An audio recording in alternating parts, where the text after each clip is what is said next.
Next topic చూద్దాం. Jaish-e Mohammed route మార్చింది.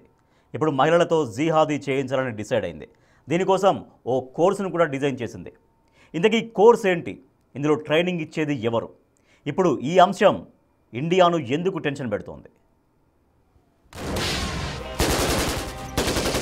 జైషే మొహమ్మద్ భారత్ కు వ్యతిరేకంగా కార్యకలాపాలు నిర్వహించడమే ఈ ఉగ్ర సంస్థ పని. దానికి చీఫ్ మసూద్ అజార్. ఇప్పుడు అజార్ మహిళలను ఉగ్రవాదం వైపు నడిపించే పనులను ఉధృతం చేశాడు. మహిళలను ఉగ్రవాదులుగా మార్చేందుకు ఏకంగా కొత్తగా ఆన్లైన్ కోర్సునే ప్రారంభించాడు. దీనికి తుఫత్ అల్ ముమినాత్ అని నామకరణం కూడా చేశాడు. ఈ కోర్సు చేయాలంటే 500 పాకిస్తానీ రూపాయలు చెల్లించాలి. జూమ్ లో కూడా ఈ క్లాస్ లో చేరొచ్చు.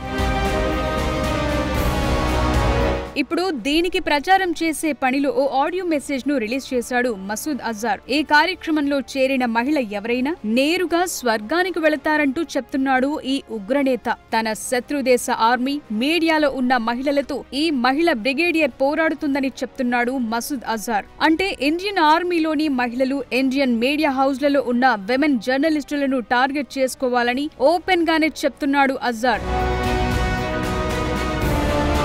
ఈ కోర్సులో చేరిన వారికి జైషే మొహమ్మద్ గ్రూప్ కు చెందిన కరుడుగట్టిన ఉగ్రవాదులు శిక్షణ ఇస్తారు. మహిళలకు జిహాద్ గురించి, ఇస్లాం గురించి బోధిస్తారు. శిక్షణ పూర్తి చేసుకున్న తరువాత ఆన్లైన్ లో నియామకాలు చేపడతారు. ఈ నవంబర్ 8 నుంచే ఈ కోర్సు ప్రారంభం కానుంది అని తెలుస్తోంది. ఇప్పటికే ఈ కోర్సుకు సంబంధించి టైం టేబుల్ ఫిక్స్ అయినట్టు తెలుస్తోంది. ప్రతిరోజు 40 నిమిషాల పాటు ఉగ్రపాఠాలు చెప్తారు. ఈ బాధ్యతలు అజార్ సోదరీమణులైన సదియా అజార్, సమైరా అజార్ కు అప్పచెప్పినట్టు తెలుస్తోంది. మసూద్ అజార్ చెల్లెలు సదియా అజార్ కు ఈ విషయంలో పూర్తి బాధ్యతలు అప్పగించినట్లు సమాచారం.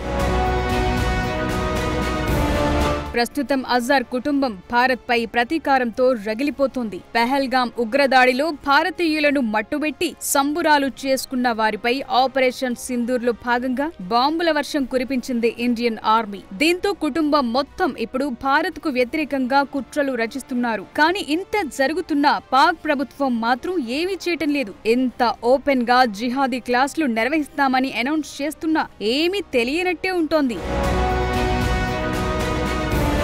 పాక్ ఆక్రమిత కశ్మీర్, భారత్ లో ప్రస్తుతం నెట్వర్క్ ను విస్తరించే పనిలో ఉంది ఈ సంస్థ. బ్రెయిన్ వాష్ చేయటం, దాడులు చేయటం, ఆత్మాహుతి దాడులు చేయటమే వీరికిచ్చే టాస్కులుగా కనిపిస్తోంది.